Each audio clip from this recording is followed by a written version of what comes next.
of conscience and president of Fire School of Ministry. Get into the line of fire now by calling 866-34-TRUTH. That's 866-34-TRUTH. Here again is Dr. Michael Brown.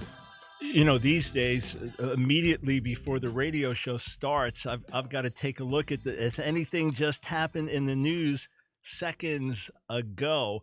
Yeah, that's the world we're living in today. Michael Brown, welcome to the line of fire, 866-34-TRUTH, 866-348-7884. Now, I know many of you catch the broadcast after it's over on podcast, a day later, a few days later. You may be watching right now on America's Voice on Dish TV or Pluto TV, and it's Saturday night. But right now, as I speak to you, it is 3:04 Eastern Time, Monday, October 5th. And the latest news on the president's health is that he expects to be discharged from Walter Reed Medical Center and to return to the White House tonight.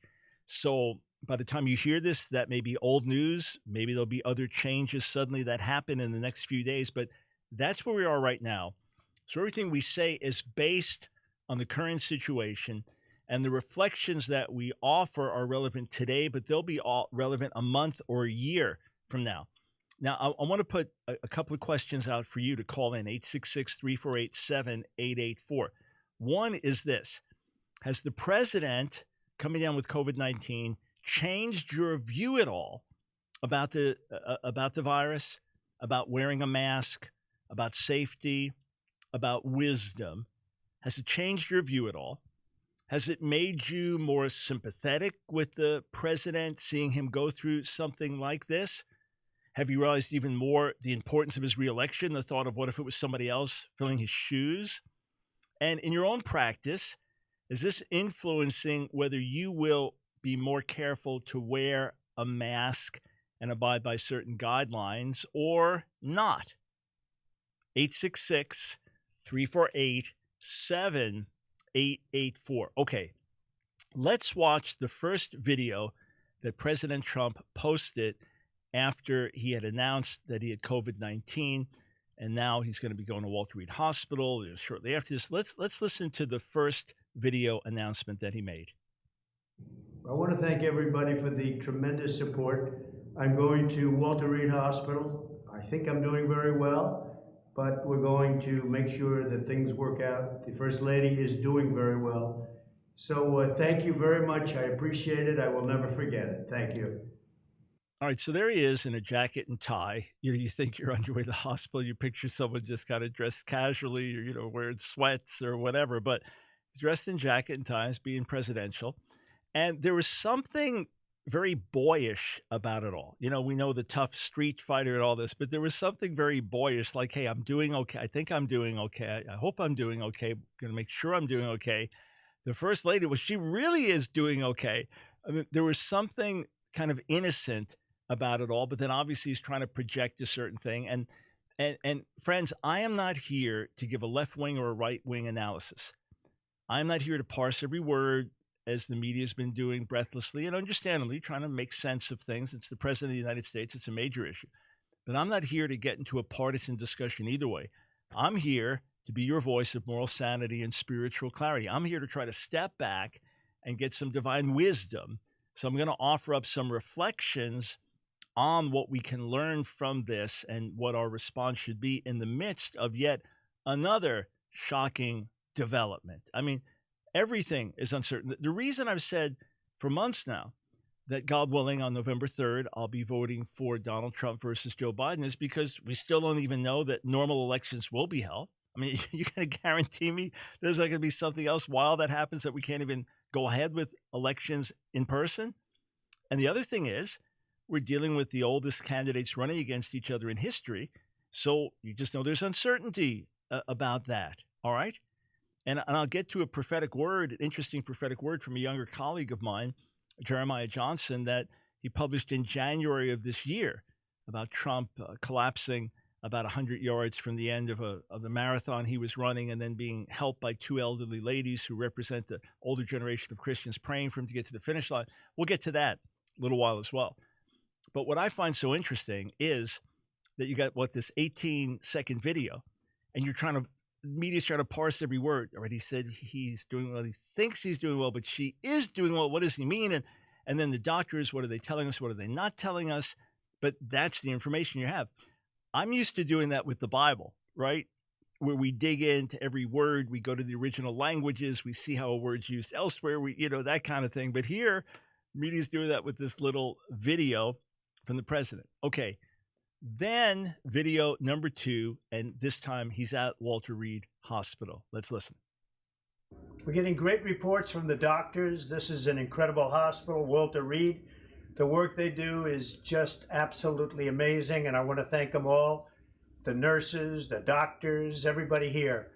I've also gotten to meet some of the soldiers and the first responders, and what a group. I also think we're going to pay a little surprise to some of the great patriots that we have out on the street, and they've been out there for a long time, and they've got Trump flags, and they love our country. So I'm not telling anybody but you, but I'm about to make a little surprise visit. So perhaps I'll get there before you get to see me.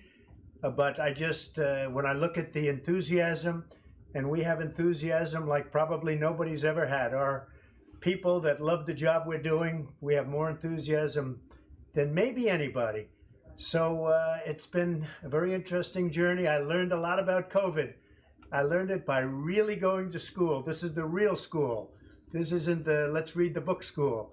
And I get it, and I understand it. And it's a very interesting thing, and I'm going to be letting you know about it. In the meantime, we love the USA, and we love what's happening. Thank you. All right, that was actually the third video when he made the surprise trip out. So this is video number 3. Let's go to video number 2. This is 4 minutes long, and let's listen to what he says now. This is his longer update from the hospital before he was going to make this surprise trip out on the street. Let's check out what the president had to say. I want to begin by thanking all of the incredible medical professionals, the doctors, the nurses, everybody at Walter Reed Medical Center. I think it's the finest in the world for the incredible job they've been doing.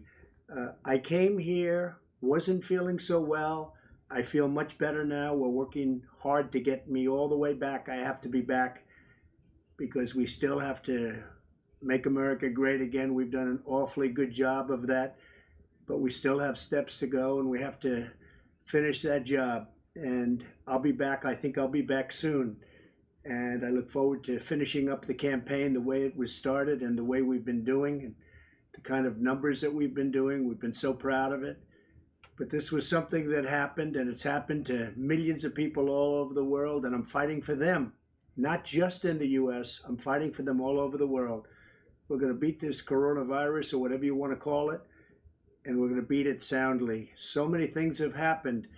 If you look at the therapeutics, which I'm taking right now, some of them, and others are coming out soon that are looking like, frankly, they're miracles. If you want to know the truth, they're miracles. People criticize me when I say that, but we have things happening that look like they're miracles coming down from God. So I just want to tell you that I'm starting to feel good. You don't know over the next period of a few days. I guess that's the real test. So we'll be seeing what happens over those next couple of days. I just want to be so thankful for all of the support I've seen, whether it's on television or reading about it. I most of all appreciate what's been said by the American people, by almost a bipartisan consensus of American people. It's a beautiful thing to see, and I very much appreciate it, and I won't forget it. I promise you that. I also want to thank the leaders of the world for their condolences, and they know what we're going through. They know what, as your leader, what I have to go through. But I had no choice because I just didn't want to stay in the White House. I was given that alternative. Stay in the White House, lock yourself in, don't ever leave, don't even go to the Oval Office. Just stay upstairs and enjoy it. Don't see people, don't talk to people, and just be done with it. And I can't do that. I had to be out front, and this is America. This is the United States. This is the greatest country in the world. This is the most powerful country in the world. I can't be locked up in a room upstairs and totally safe and just say, hey, whatever happens, happens. I can't do that. We have to confront problems. As a leader, you have to confront problems. There's never been a great leader that would have done that. So that's where it is. I'm doing well. I want to thank everybody. Our First Lady is doing very well. Melania asked me to say something as to the respect that she has for our country, the love that she has for our country. And we're both doing well. Melania is really handling it very nicely. As you've probably read, she's slightly younger than me, just a little tiny bit. And therefore, just we know the disease, we know the situation with age versus younger people. And Melania is handling it statistically like it's supposed to be handled. And that makes me very happy, and it makes the country very happy.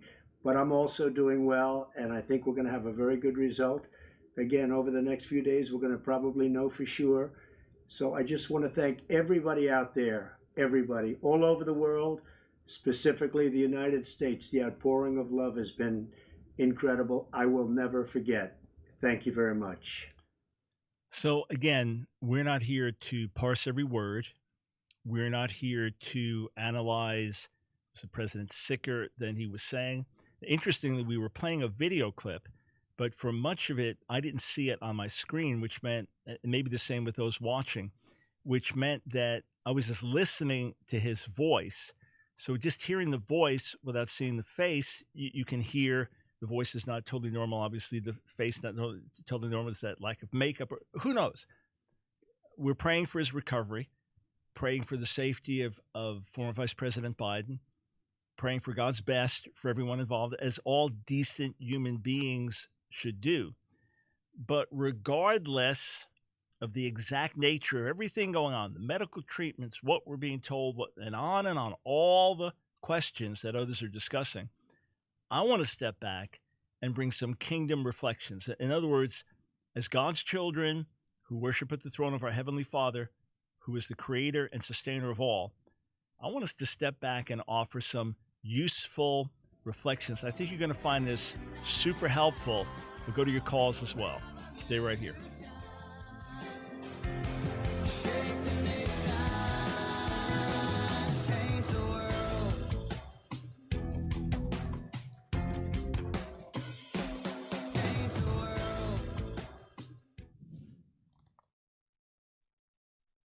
Is there such a thing as Jewish birthright? When it comes to the land, there are these birthright tours, and Jewish young people go on these. What's it talking about? All right.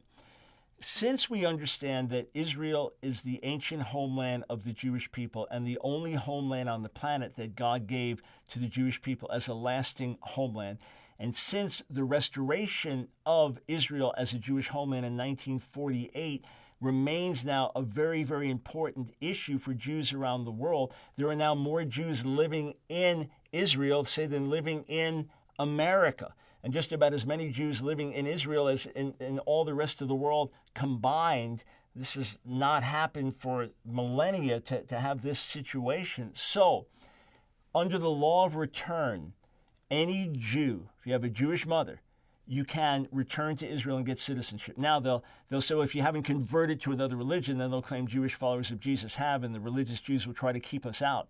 But otherwise, the understanding is if you're a Jew, right? So by rabbinic Judaism, if your mother's Jewish, if you're a Jew, then you have a birthright and the right to return to the land and live there and get citizenship. And there's a really interesting verse in Psalm 87, verse 5. It says this: of Zion it will be said, this one and that one were born in her, and the Most High himself shall establish her. So even saying there's something special if you were born in Jerusalem. There's something special about that, and it was the chosen city and where God would reveal himself. But for Jews worldwide, the concept is, if you're born a Jew, then you have the Jewish birthright, the right to return and get citizenship in the land of Israel.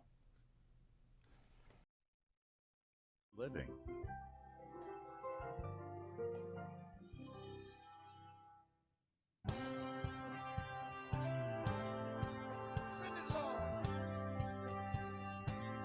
It's The Line of Fire with your host, Dr. Michael Brown. Get into the line of fire now by calling 866-34-TRUTH. Here again is Dr. Michael Brown.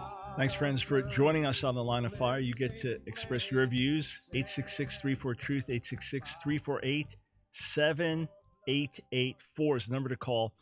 And everyone listening, watching, if you don't get my emails, that means you probably haven't visited our website either. Go to AskDrBrown.org. Check things out. We have literally thousands of hours of free resources there. Radio shows, videos, debates, articles, all kinds of resources by the thousand waiting for you there. So check it out, AskDrBrown.org, our bookstore with my 40-plus books and other materials you can order, whole classes you can take. And make sure you sign up for the emails. So you'll see a little box for that. Click to be sure that you get our emails, and we'll send you a really neat free mini book, an ebook, 7 Secrets of the Real Messiah. Okay, before I get some calls and then share some of my reflections with you, on Twitter, John Gabriel posted this. It kind of sums up the reaction to Trump getting COVID-19. Trump doesn't wear a mask. Put on a mask. Trump wears mask. Lol, a mask. Trump gets COVID. Faking it. Trump's COVID is mild. He's dying. Trump has strong therapies. Too strong. Trump in hospital. Law, he called the lid. Trump waves to supporters. He's killing everyone. There is a lot of hysteria on all sides relating to the president's sickness. But I just penned some simple reflections. You can read these at stream.org. And I wrote this. First reflection is that life is fragile. Let's just remember that. All right, so reflections on the president contracting COVID-19. First thought, life is fragile. I mean, you think of Trump, and he's 74, he's obese, clinically obese, maybe some health issues, but otherwise seems robust, full of energy, goes on with his rallies, several in a day, speaks, is this indomitable, and just life is fragile. That's the first thing to remember. Nobody's invincible. All right. So life should be cherished, appreciated, and protected. Second, COVID-19 is serious. Right? It does really spread, kills a lot of people. I wrote on March 2nd, it's my first article on the virus.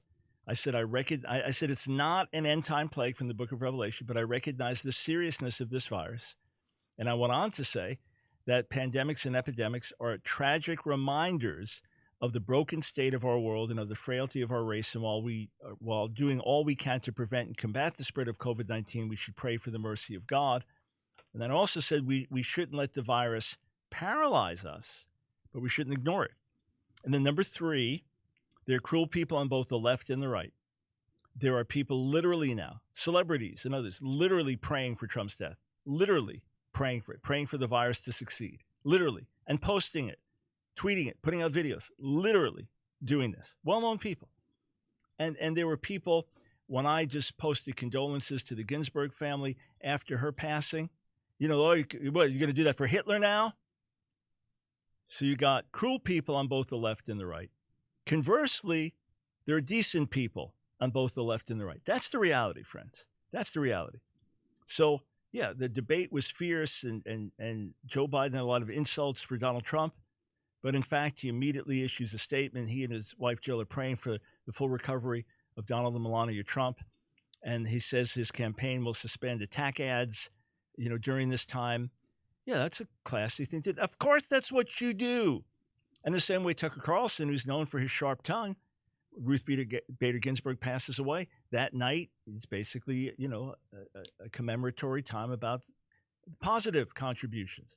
So there's decency on the left and the right, and there's cruelty on the left and the right. Another thing, number 5, the president is just a regular human being. That's all. He becomes larger than life, the Trump brand, but he's a regular guy with fears and emotions and concerns like everyone else, and he needs our prayers. Number 6, the office of the president has massive consequence. You just think, if it's not Donald Trump, what if Mike Pence is in those shoes? What if Nancy Pelosi's in those shoes? What if Joe Biden's in those shoes? What if Kamala Harris is in those shoes? Boom, you just, whoa, those are big shoes to fill. So always take that in mind when casting your vote. Number 7, the left would rage against Mike Pence as president. I would say that the left would hate Donald Trump more severely, but would be more hysterical about Mike Pence, because Mike Pence is anything but Donald Trump in terms of his personality, but there would be all the more concern because he's going to try to set up a theocracy. He's one of these Bible bashing people.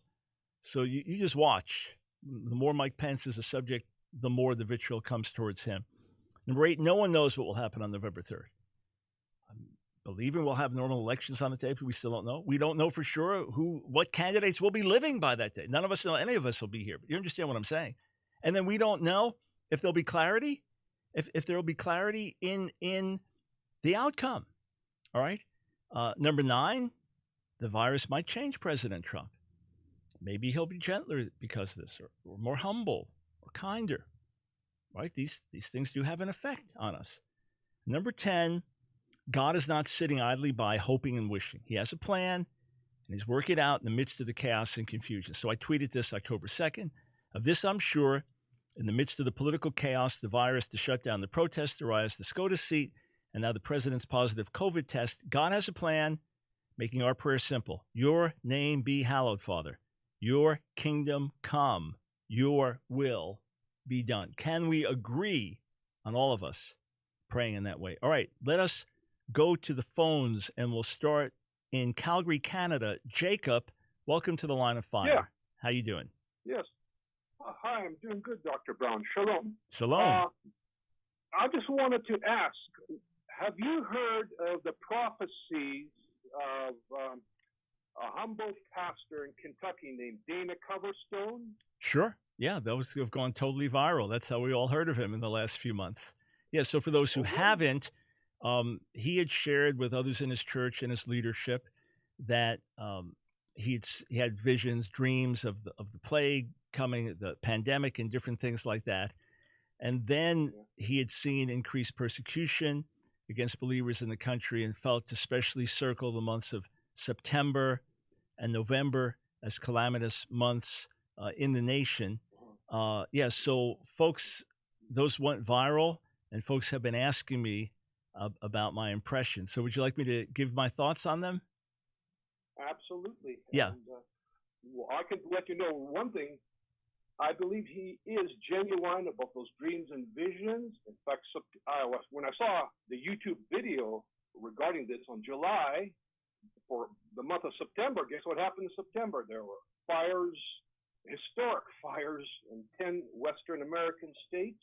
We even saw the smoke up 1,000 miles away here in Calgary. Mm. And of course, Pensacola was pretty well wrecked by that hurricane.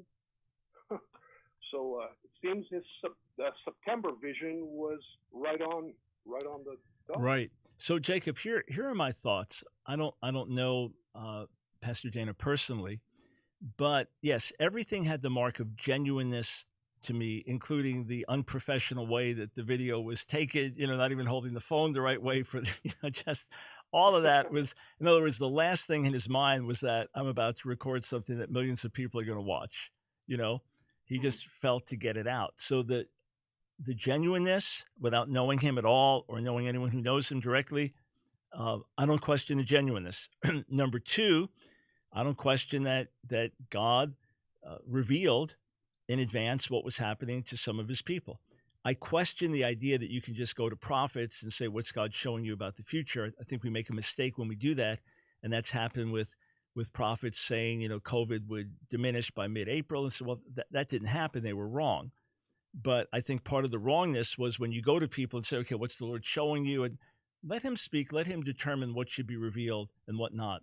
But the fact that Pastor Coverstone's, if we get the last name correct there, his prophecies, the dreams went out so widely. That's one of the things that gets my attention is, why did this suddenly catch fire? And what about what's coming? Now, my attitude, though, after watching them was no different than before, because this is how I've lived for years and years and years. In other words, with an intense sense of readiness, with a sense that everything around us is being shaken, with a sense that only God's kingdom is secure. So it doesn't affect the way I live at all. In other words, hearing this, be ready, get ready. It's like, yes, that's how I seek to live always. So in short, circling these months, and then November, right? I mean, October is left out. Now we have the president sick. I mean, that ups the ante of everything as well. But the coming elections in November, that would seem to be very logical, that there could be chaos, uncertainty, and regardless of who wins, the other side being very, very, very upset over it. So I think, yes, sir, we need to be very sober at this moment, not fearful, not panicking, but very, very sober. We need to be in solid relationship with God so our own lives are secure. How are we going to help others if we are not secure ourselves? And then we need to seize this moment for outreach while praying for God's mercy and God's will in our nation. We need to seize this moment for outreach, because at times of uncertainty and chaos is when people are much more open to hear eternal truth. So everyone listening, watching, if you do not know that you're in right relationship with God, then reach out to us through our website, askdrbrown.org. Reach out, or just ask a friend of yours that really has a solid relationship with God through Jesus. Say, I want to sort this out. I want to know for sure about my life and my fate here and in the world to come. And let's reap the harvest now, right? Back with your calls, and an analogy I think that's going to help many of you understand why so many evangelicals still support Donald Trump. We'll be right back.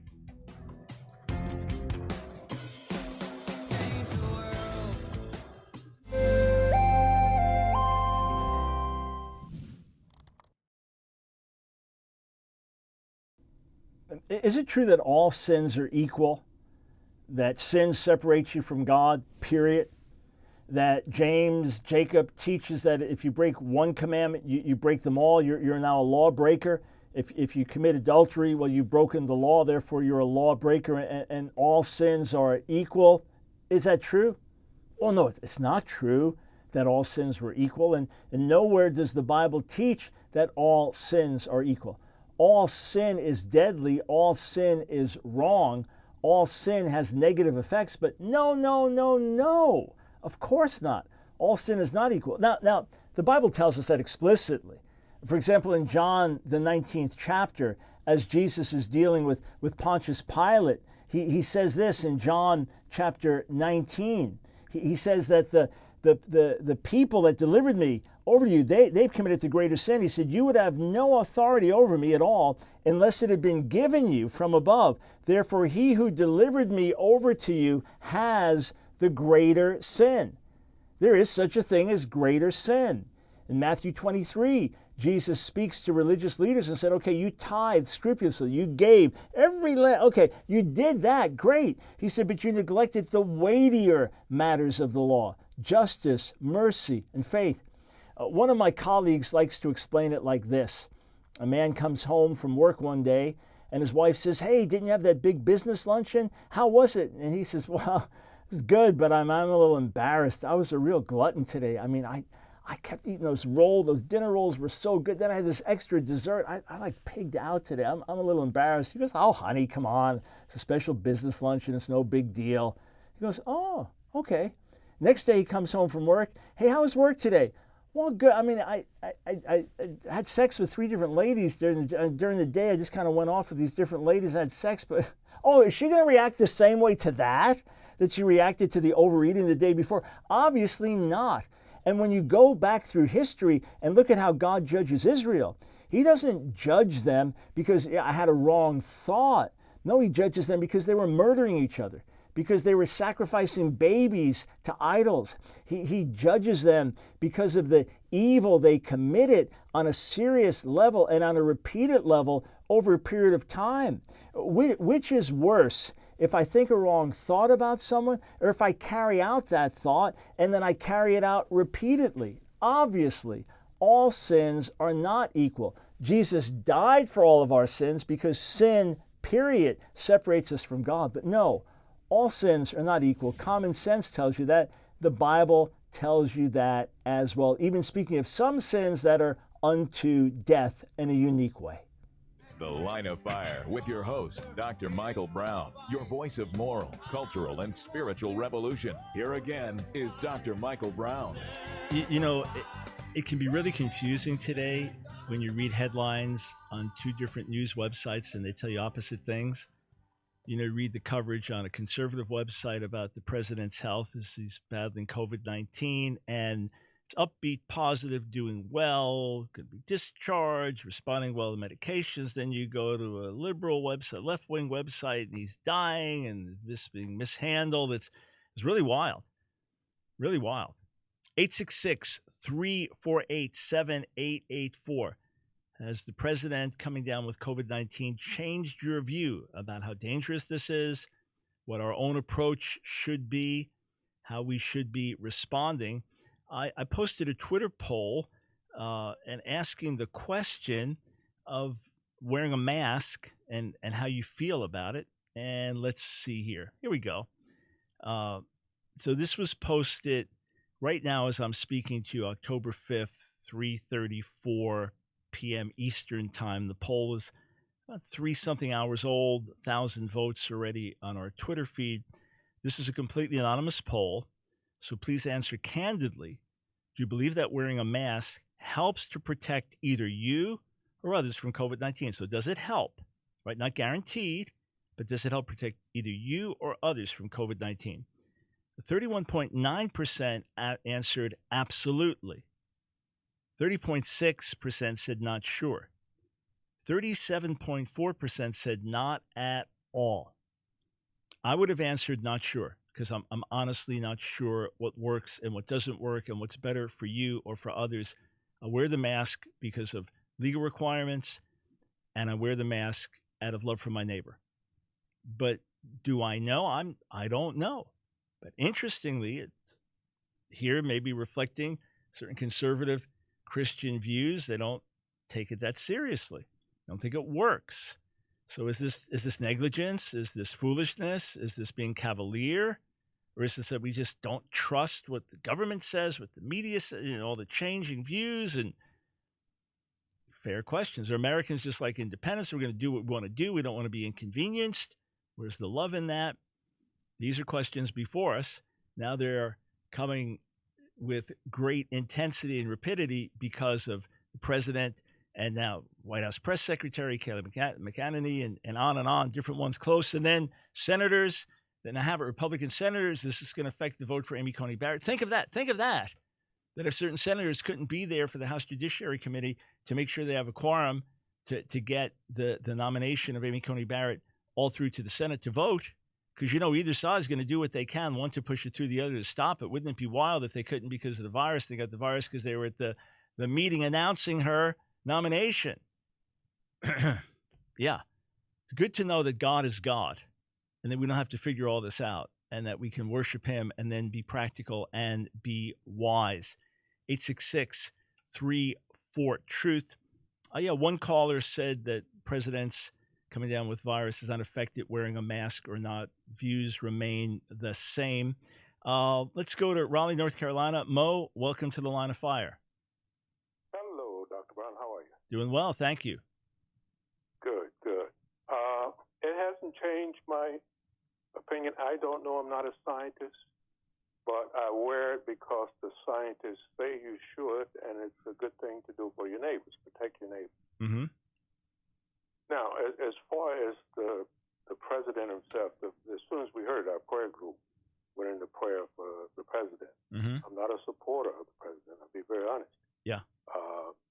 We pray for, if he doesn't know Christ, we pray for his salvation. Mm-hmm. And that he might turn around and have a Paulinian experience and influence not only Putin, but a lot of people in the world. Amen. And we also pray for his healing. Now, to the extent that I have a vote, I would never give it to the man. Mm-hmm. Let me just give you a little background real quickly.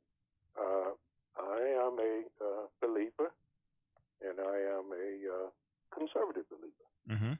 I'm starting my 9th decade on this planet, and I've had a lot of experience. I've been in a military background, corporate, as well as church. And the leadership I've seen from him is just not compatible. The military, I was under some great generals who demonstrated what leadership is. Most of it is compatible with what the Bible teaches about leadership. So I couldn't give it to him. I stopped my grandchildren. I don't want them to listen to him because I don't know when he's going to come out a swear word and all of that. So now I do believe in a lot of things he's done, some things he's done. However, what we're at right now, I believe I know God's in control, but he does. People can have impact on what goes on. I believe that our republic is in trouble. I don't want to see 4 more years of what he's doing and what he's done. So if he doesn't come around like that, I don't think we can survive. Now, I know God is in control, but as I said, and I think that the way he handled the pandemic, we know now that he knew it was really bad, but he said some other things that don't even make any kind of sense. And that this will go away. It's going to be like magic. And yet he was saying this thing is a killer. So you feel that, so while trying to be upbeat and not allow fear to sweep the nation, that his statements were irresponsible. That would be your view, right? Yeah, I think he's irresponsible. I think you got to tell the people what's going on. And that influences people to do or wear or not wear the mask. And they're saying, some scientists, that could have saved thousands if he had been timely, told us what was going on, that we could choose as to whether we wanted to do it. But his leadership means a lot. So the leadership principles he violates just about all the time and contradicting the information. One day he's for the mask, next day he's not. I just can't trust him. He doesn't tell the truth. How can it, no organization can survive on lies and this orientation. I don't know who the man is, where he stands. So from let me just ask this, and with all respect for your Christian heart, praying for him if he doesn't know the Lord to really encounter him and praying for his healing. That's the way we should respond. Amen to that. And I hear the concern in your voice. And of course, I respect you. I'm 65, but you're my elder. By the way, I'm assuming Mo is Big Mo. You still play bass guitar? No, that's not me. Not you. Okay, all right. That's another somebody. That's another somebody. I was trying to piece a few things together here. I'd love to though, because I'm a bass singer and I love to play it, but I can't. Okay, well I hear the voice. All right, doesn't mean anything to you, sir, that in many important ways, like appointing justices to the courts, fighting for our religious liberties, moving the embassy, that the president has kept his word there and displayed real fortitude and done what he promised to do. I agree that other things he says are playing with the truth or just lying or being out of touch with reality. And yet in other ways, the reasons I voted for him, he's kept his word on all those. I found it to be very important. Does that mean anything to you? Very important. However, it's like cutting off your nose to spite your face. I'm to the point now where I don't see this republic surviving under him. So, I mean, if you're on the Titanic and you're concerned about your watch, you've lost it on the deck someplace, and the ship is going down. Come on and get with it. You're going to lose the ship. Get off the ship. Forget about the watch. Right. That's where we are now, in my perspective. Yeah, and sir, correct the whole thing.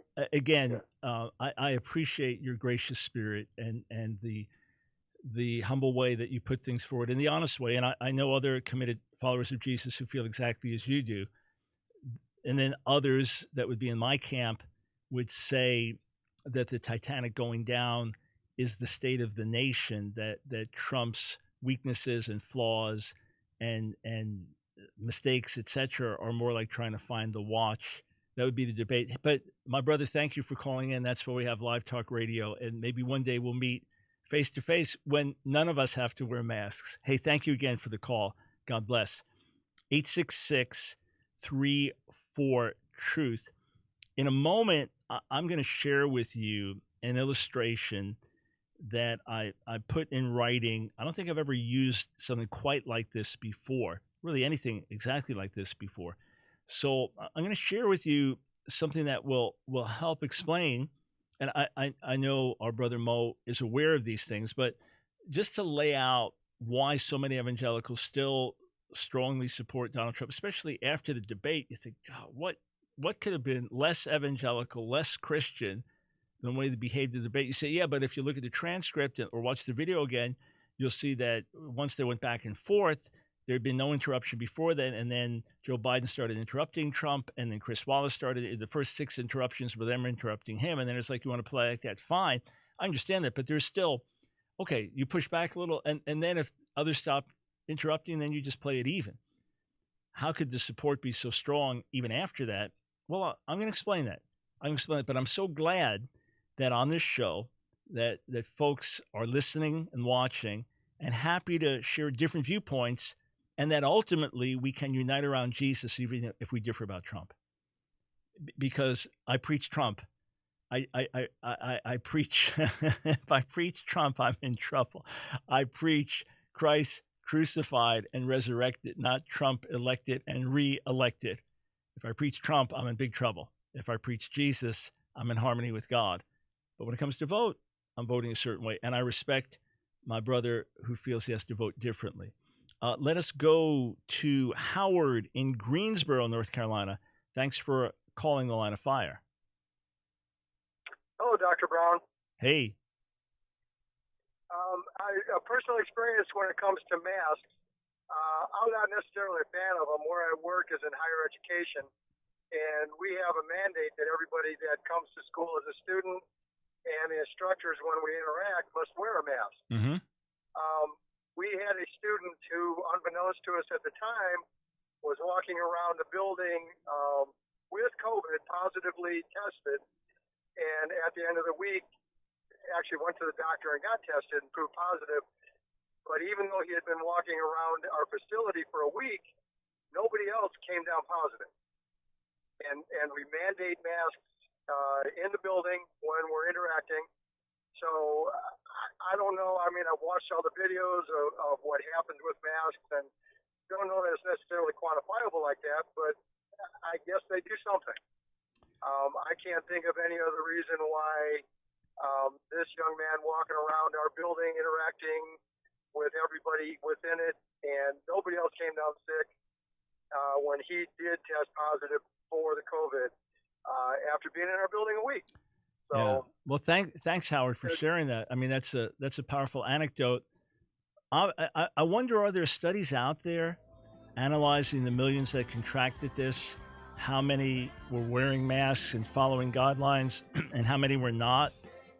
Curious to hear that. Again, I do wear it where it's mandated by law and out of respect for my neighbor there, but I'm still not sure of the science. We'll be right back.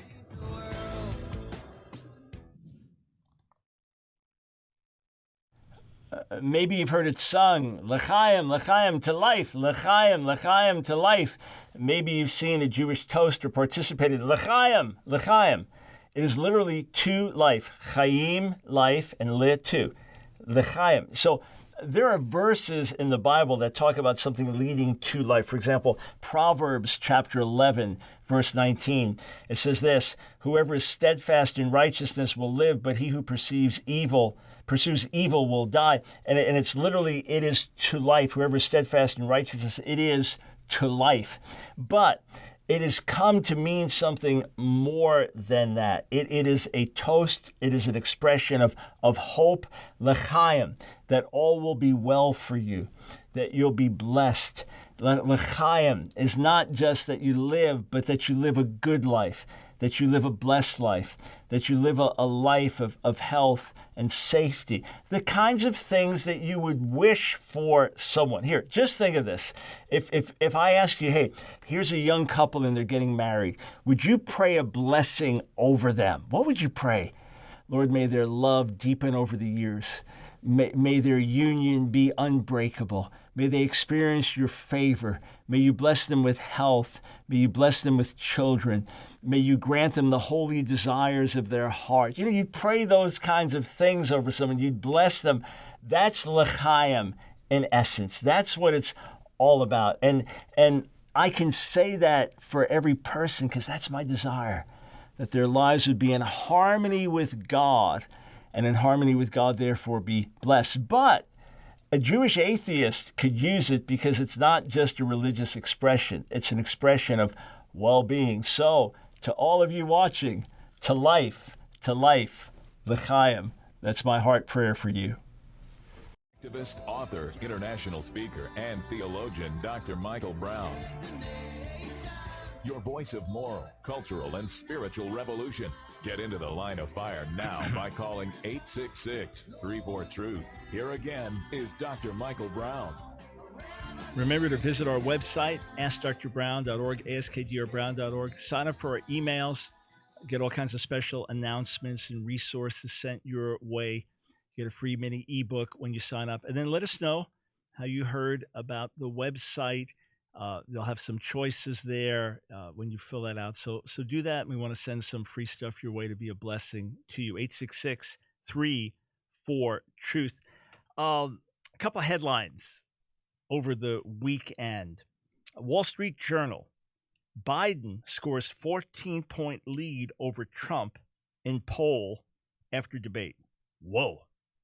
That's big. 14 points. Someone would say, yeah, Hillary had one poll 14-point lead on October 10th. Okay. How about this headline from the UK Express? U.S. election poll, Trump beating Biden despite being hospitalized with COVID. So who do you believe? You say, but those are polls. Yeah, well, it depends on what questions are asked and the sampling. And is it likely voters and are Trump supporters expressing their views or not, or who's being oversampled, undersampled? Honestly, I don't know what to make of these. But I know that God is certain, God is sure, God is true. And I pray that his will would be done. And I do everything I know how to do to walk in obedience to him and then leave the other results to him. So before I go back to your calls, I was having a discussion with Nancy, and we were talking about Mike Pence, transfer of power and things like that. What if that happened, if the president was really sick and had to be a transfer of power? Of course, praying, immediately for his full recovery, naturally, and for the safety and health of candidate Joe Biden and his wife and family as well. So, the question comes up about Mike Pence. Would he be strong enough? Would he be tough enough? You know that his demeanor is gracious and he's never been a nasty guy. And, you can imagine during a debate, he conducts himself in a certain gentlemanly way with decorum, but is he tough enough? And then you think, well, that's why people voted for Trump. He's a fighter. And okay, so let me give you a picture for those who wonder, how can evangelicals support Trump still? Now, others saying, where's the question? Who even questions? Obvious, but many don't see it, especially because we are the values voters, the ones who say character counts, morality matters. And if you don't have my book yet, Evangelicals at the Crossroads, get it, friends. Get it, your friends, because we really open up these issues and lay out the pros and cons. So whatever side of the argument you're on, you'll find your side represented fairly. And then we come to what we believe are godly conclusions in terms of how we should live, what our priorities should be. But let me give you an analogy, all right? You live in the suburbs. You and your spouse, committed believers, followers of Jesus, with 4 kids. Your next door neighbor is a good neighbor, but a bad role model. He became famous as a bar fighter. He was the toughest guy in the bars, cracked open many a skull, but then decided to make a living out of it, got trained, became a mixed martial artist, a cage fighter, and makes a good living, lives out in the suburbs now. He's a good neighbor, bad role model. He's very profane. He still drinks. He's got multiple girlfriends, but otherwise, decent neighbor. Your kids come home from school one day. They're all shaken. Some older teens came up to them on the way home and started yelling and screaming at them and threatening them, even spat at them. And they said, we hate Christians. We know your whole family Christian. We hate you. We hate you. And our dad, they call him Crazy Sam for a reason. Wait till you see what our dad's going to do to your mom and dad. So they come home. They're all shaken.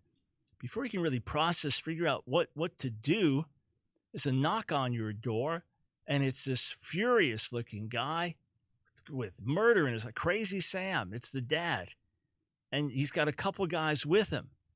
And you see they've got tire irons and knives in their hands, and they're ready to strike. I mean, before you even call 911, before you know it, your neighbor comes out of nowhere, pounces on them, And while getting stabbed and struck with the tire iron, he beats them down, subdues them until the cops come and says, if you ever touch these people again, if you ever threaten them or their kids again, you will have to pay for it. You don't dare come back here. Well, can I ask you a question? Would your view of your neighbor change a little? You still might not like violent sports or violent video games or violent movies. You still might think there's a better career to have than mixed martial artists, but suddenly you go, this guy fought for us. And this guy took a beating for us. I owe him something. And if someone said, yeah, these mixed martial artists, you say, don't you say that about them. This guy saved my life. Now, it's not just the perception of Trump supporters that he fights, because fighting in itself is negative. Fighting in itself, contentious, divisive, people get hurt. But the perception of many Americans is he fights for us. Now, the way the media's painted that is you're all white racists wanting Trump to keep America white. I'm sure there's a minority of white racists, just like a minority of black racists. But no, that's not what most are feeling. They feel the country's getting out of control, going in a wrong and dangerous direction. So it has nothing to do with color. It has to do with direction. And that Trump fights for things important to him. Christian conservatives feel it even more. He's in the trenches fighting for our religious liberties. He's pushing back against a media that hates us. He's standing up to forces of evil. And he's taken a hit because he's keeping his word to appoint pro-life justices. And is there anything more important than stopping the slaughter of the unborn? Just like in the days of slavery, that was the number one issue in America, and I would have been a one-cause voter if neither candidate stood against slavery. They wouldn't get my vote, all right? Here, it comes down to life for me, life beginning in the womb. So, yeah, there's a lot of things about Trump I don't like, and I'll never defend. I'm not his apologist.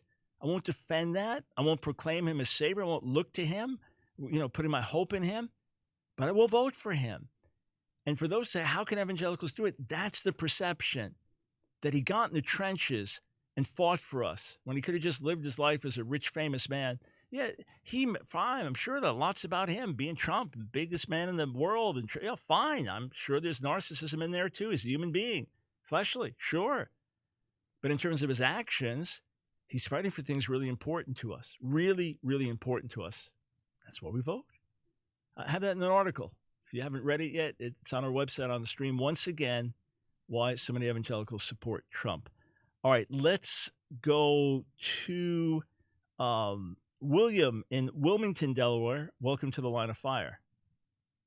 Hi, God bless you, Dr. Brown. God bless. I really appreciate you a lot. I thank God for you.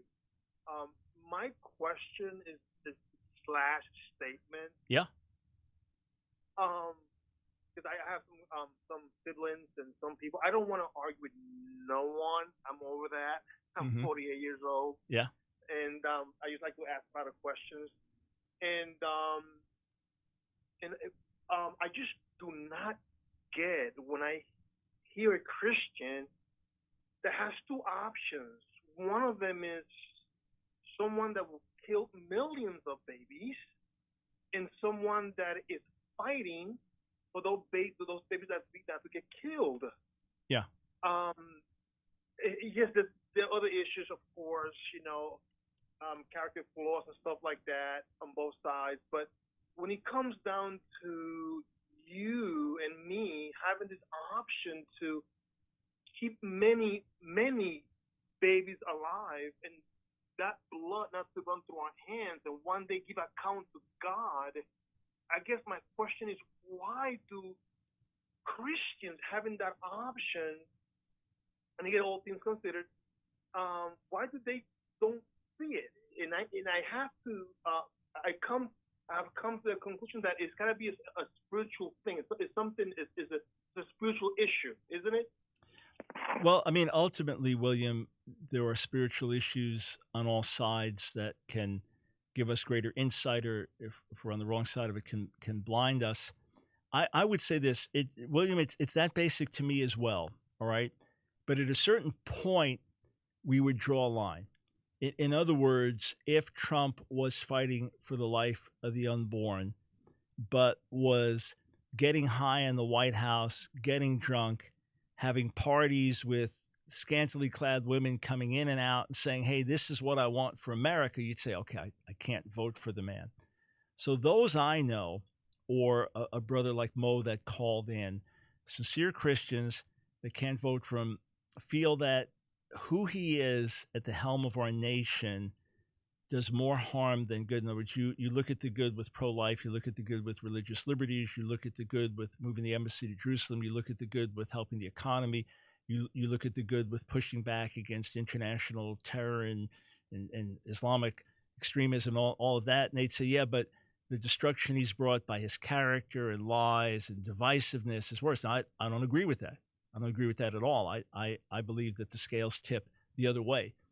But that would be the issue, because we've all been saying character is important, integrity is important.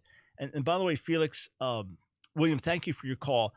I don't have time to get to your call, Felix, but you feel that Trump did not lie to the nation regarding COVID. And that's the question. In other words, did he take action, shutting down travel to China when he was criticized for doing that, going along with the national shutdown, and then issuing guidelines to follow? Now, remember, Dr. Fauci himself has gone back and forth on the masks and ambiguity there. So he tried to speak in an upbeat way and encourage folks. He didn't want fear to reign, but he did take appropriate action. Others would say his words are responsible. The debate continues, but let us pray for God's best for the president, for the nation, for the church, and each of us.